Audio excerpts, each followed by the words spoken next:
There's 7 steps to mastery in any given subject matter, but the first step in all things is awareness.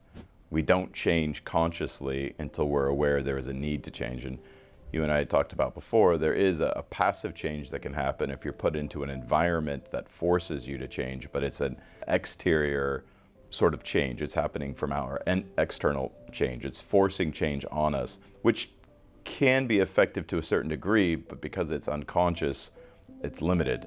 Whereas change that comes from within comes from usually the discovery of the fact that I want to change or I need to change, which first starts with awareness. And so for me, so much of my work is simply to prick awareness. Even my content, my social media content, which most of it is in front of an audience, is designed for awareness. That's it. It's simply to prick awareness, to create questions, to get people to think, to ask deeper questions. And so I think that's where you start.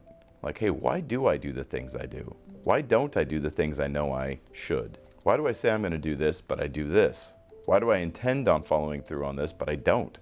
Why do I say I'm going to go to coffee with this person when I don't even want to see them? Why do I commit to doing things that I really don't want to do?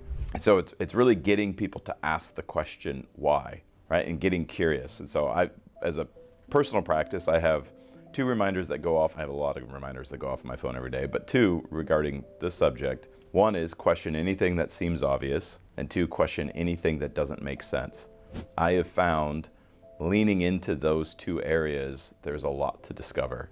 And so, yeah, a lot of my practice is simply creating space for people to become curious about their lives and the decisions they make, and understanding the needs, psychological needs that are driving their decisions, and then the value matrix they use to interpret and behave.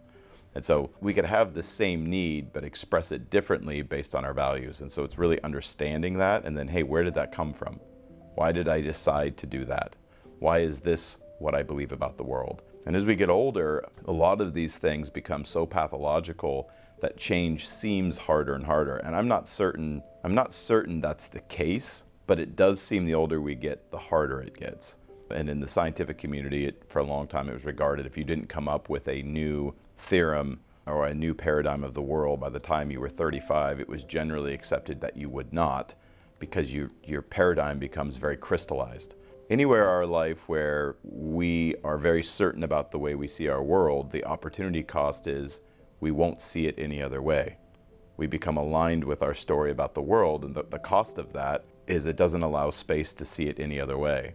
There was an old Buddhist teacher story that I've always loved. He's teaching his students this concept, and they're writing with bamboo pens, and he asks them, what is this? And they say, it's a pen. And he asks again, he goes, what is this? And he goes, it's a pen. What is this? He goes, it's a pen. He grabs the pen and he throws it outside, and the cow begins to eat it.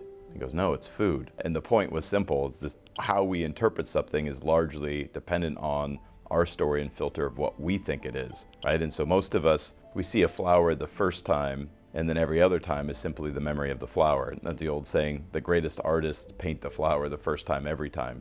The greatest lovers make love the first time every time, right? It's being able to come back to the present moment and reset our story or interpretation of the world, which is incredibly hard for most of humanity. I mean, there's design protocols that I think are quite useful, but they keep us from participating in life on a conscious level in many ways.